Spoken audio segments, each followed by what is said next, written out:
Oi, eu sou a Luana, tô aqui para te ensinar marketing também, para te levar para conhecer Portugal nas horas vagas. No vídeo de hoje eu vou te contar como foi a minha vinda para cá. Antes de mais nada, tudo que eu vou contar aqui não é incentivando ninguém a vir da forma ilegal. Inclusive, isso atrasou muito o nosso processo aqui, mas vocês já vão entender. Para entender como isso começou, a gente vai ter que voltar. Em outubro de 2019, eu casei. Inclusive, mês que vem faz 4 anos de casado. Como a festa, da forma que a gente queria, estava muito cara, nós decidimos que iríamos passar a lua de mel na Europa. A minha sogra já estava aqui desde abril, então nós ganhamos as passagens para vir passar a lua de mel na Europa. Falei, beleza, vamos lá, né? Vamos luxar na Europa. Na minha cabeça, eu achava que ia vir para Portugal, ficar 3 meses, porque era essa a intenção. Eu estava fazendo faculdade, já tinha 3 anos, faltava 2. Eu fazia enfermagem, meu marido tinha acabado de formar em Direito, então a gente não estava com plano nenhum de morar aqui em Portugal. A nossa vida estava toda no Brasil, inclusive a nossa casa ficou montada lá no Brasil, porque o nosso plano era vir conhecer Portugal. E na minha cabeça, eu ia conseguir um trabalho em 3 meses a ponto de juntar dinheiro para comprar um carro. E eu esqueci que eu tinha que comer, que eu tinha que vestir, né? Porque era inverno e eu nunca tinha passado tanto frio igual a gente sente aqui. As roupas do Brasil não dava. Esqueci de todos os detalhes de sobrevivência. Eu achava que eu ia pegar todo o dinheiro e ia conseguir juntar em 3 meses e ir embora e comprar um carro. Como a minha sogra já estava aqui, nós viríamos para casa dela e passar esses 3 meses na casa dela. Então, antes de comprar a passagem, nós organizamos todas as outras coisas, que era comprar a mala, fazer o PB4, fazer o seguro. Nesse meio tempo, a minha avó também quis vir junto. Eu chamei ela para vir porque ela não teria outra oportunidade de conhecer a Europa se não fosse dessa vez. Deixamos para comprar a passagem por último.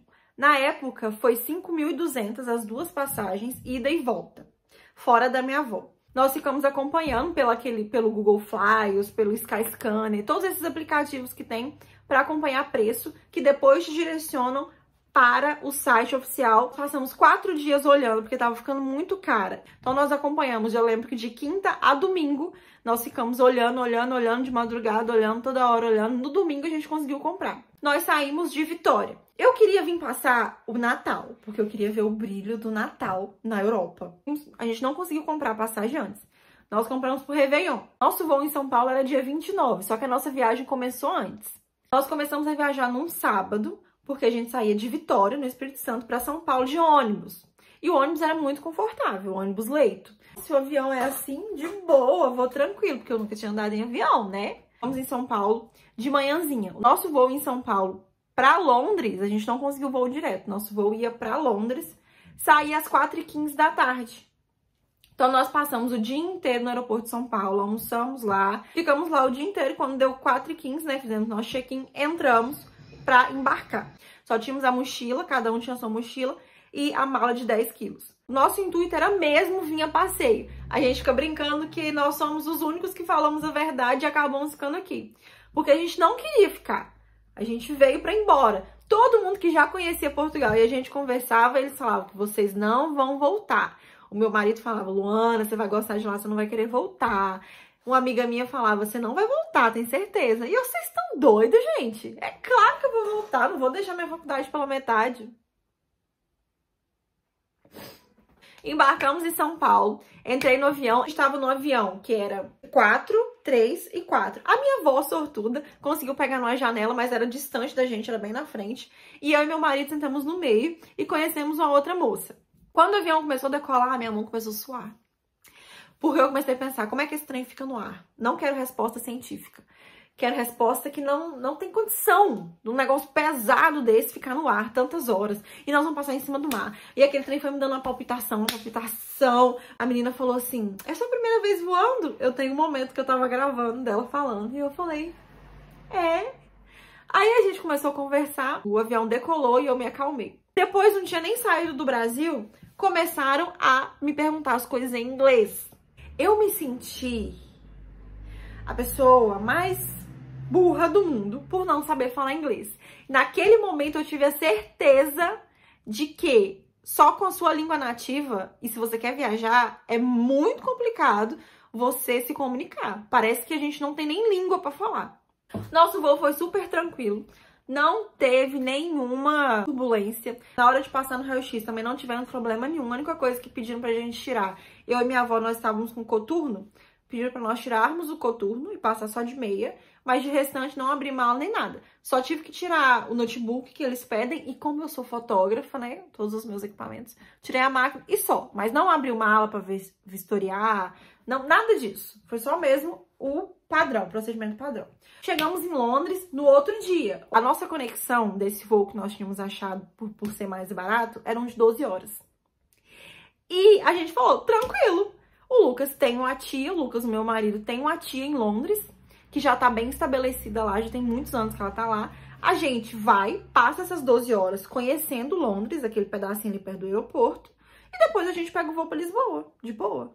Isso já tava na minha cabeça, que era esse roteiro. Só que eu tinha esquecido da imigração. Então, a gente já tinha falado com a tia dele que nós iríamos, horários que nós iríamos chegar, o que a gente tava fazendo aqui, que a gente ia passar férias, ia passar lua de mel, e a gente ia passar na casa da mãe dele, que mora aqui, mas nós não íamos morar aqui. Ainda bem que a gente contou a verdade. Quando nós chegamos na imigração, foi eu, meu marido e minha avó tudo junto, no mesmo guichê. E falava em inglês, né? Eu e minha avó não falávamos. A única coisa que eu entendi foi nurse. Porque ele falou que eu tava estudando pra ser enfermeira. E o resto ele teve que desenrolar sozinho. E a moça começou a confirmar as nossas coisas. Nós mostramos passaporte, mostramos seguro, mostramos tudo que nós tínhamos. Contamos que a gente tava vindo pra Lisboa, que o nosso destino era Lisboa, não era Londres. Mas que nós queríamos sair. Contamos tudo. Ela pegou o telefone e ligou pra tia dele. E deixou a gente na salinha. Ou seja, nós fomos levados para a salinha, fomos presos na salinha. Acabamos de passar pelo momento mais tenso da viagem. Passando a imigração para entrar em Londres. A gente foi detido. Os 3 detidos. A irmã já tava assim, eu não vou conseguir ver o Big Ben, galera. E depois de uns 15 minutos, assim, a moça veio. Ela acabou de dar o passaporte. E carimbou. Só que não era uma salinha igual o pessoal conta, né? Sala de tijolo. Era um cercadinho que tinha em um dos cantos do aeroporto.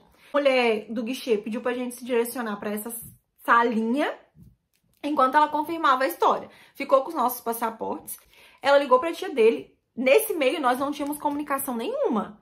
Não tinha Wi-Fi, não conectava. Não tinha nada disso. Ou seja, se nós tivéssemos contado uma mentira ou pra tia dele ou pra mulher, merda ia dar, com certeza. E como nós contamos a verdade para as duas, quando ela ligou para confirmar a história, confirmou a história. Eu queria conhecer Londres. Eu não tava nem aí, vocês iam me mandar embora. Me mandassem embora depois que eu fosse em Londres. Depois que eu fosse em Lisboa era melhor. Aí ela veio e liberou a gente. Eu saí parecendo um pinto no lixo, que eu ia pisar em Londres. Um frio congelante, que os meus dedinhos estavam duros. E eu tava nem aí, filha. Ó. Aí nós saímos para o aeroporto, encontramos com a tia dele e os 2 primos dele lá. E começamos a nossa aventura de 12 horas para conhecer Londres.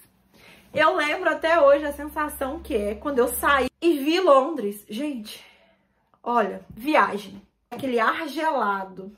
Aquele monte de gente de roupa diferente. O primo dele tinha feito um roteiro com todos os pontos turísticos que ia dar tempo da gente conhecer nessas horas. Porque tinha o tempo também da locomoção e o período que a gente teria que voltar para o aeroporto.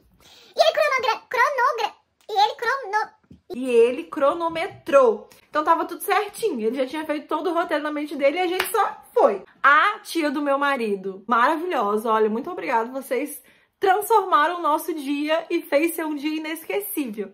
Ela comprou toucas, luvas e cachecóis para nós 3, porque a gente não tava preparado pro frio que tava lá. O primeiro lugar que a gente foi o Tower of London. Esse castelo aparece em vários filmes, só que nós não entramos em nenhum, não dava tempo e teria que pagar também, né? Nós só vimos lá de fora. Já tava bom, né, gente? Um dia já tava ótimo.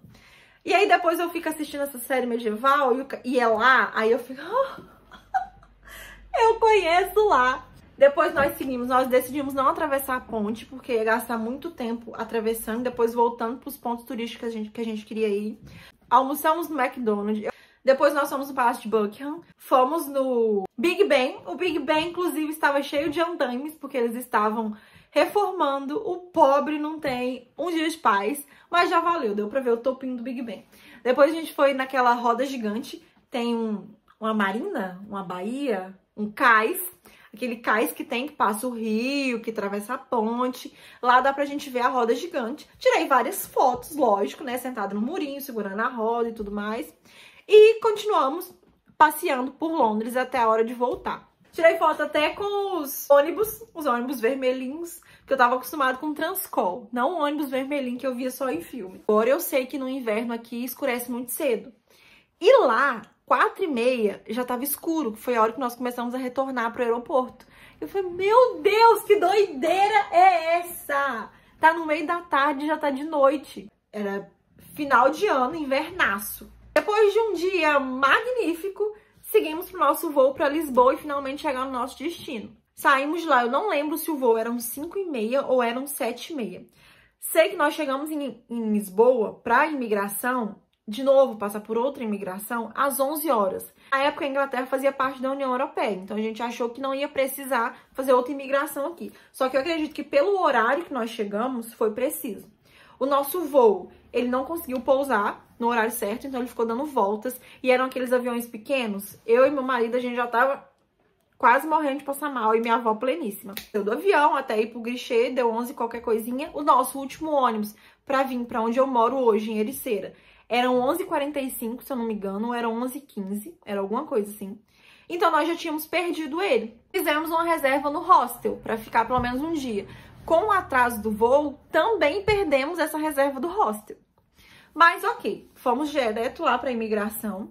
Meu marido explicou que a mãe dele morava aqui, que ela já estava inscrita no CEF. Na época, a gente não sabia distinguir, porque nós não estudamos nada disso sobre documentação, que a gente não ia ficar aqui. E ela também não soube explicar se já estava realmente no CEF, se ela já tinha o documento do CEF. Aí ele falou pro senhor que nós íamos visitar a mãe dele, que a gente tinha passagem de volta, que a gente tinha um seguro, que a gente tinha dinheiro. E ele começou a perguntar tudo. O que a gente fazia, o que a minha avó fazia, o que o meu sogro fazia, o que a minha mãe fazia. Perguntou a profissão da família inteira, perguntou quanto de dinheiro a gente tinha. Tudo bem, depois de muito perguntar, buscou o registro da minha sogra, porque a gente falou que estava inscrita no CEF, e ele falou que não tinha ninguém inscrita no CEF, e achou que a gente estava mentindo. Só que ela não tinha se inscrito no CEF ainda, ela tinha feito só o NIF. Como a gente não sabia também, a gente falou que ela estava no CEF, e aí deu essa...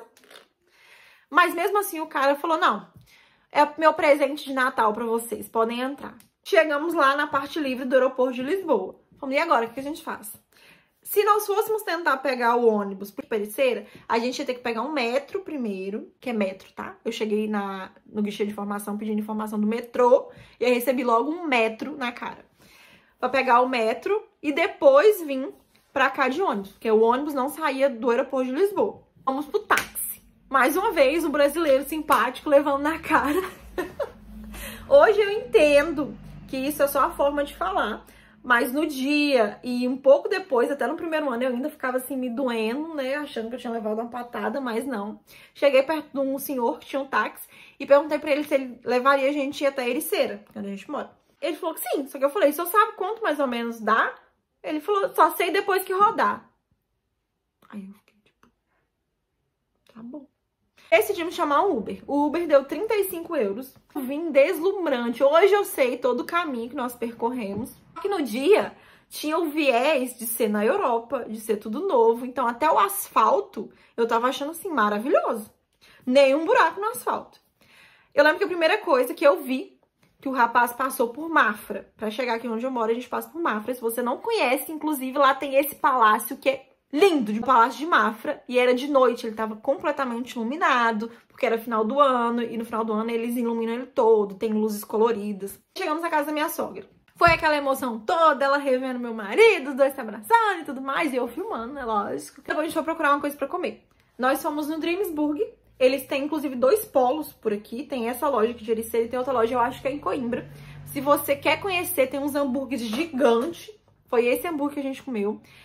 Eu vou deixar o Instagram deles aqui embaixo, segue, fala que veio do meu vídeo. Era uma segunda-feira, nós viajamos de sábado à noite até segunda à noite, que foi quando nós chegamos em Lisboa. A gente chegou lá, olhou o cardápio, eu adoro presunto. Amo, nosso presunto do Brasil. E aí cheguei lá, tinha fiambre. Eu falei, o que é isso? Aí chamamos a senhora, a dona do restaurante, e ela explicou, porque ela já estava acostumada, né, com esse bando de brasileiros vindo perguntar o que é fiambre. Aí ela explicou com toda calma, com muita paciência. Nós comemos o lanche, fomos pra casa, tomamos um banho e descansamos para curtir o Réveillon.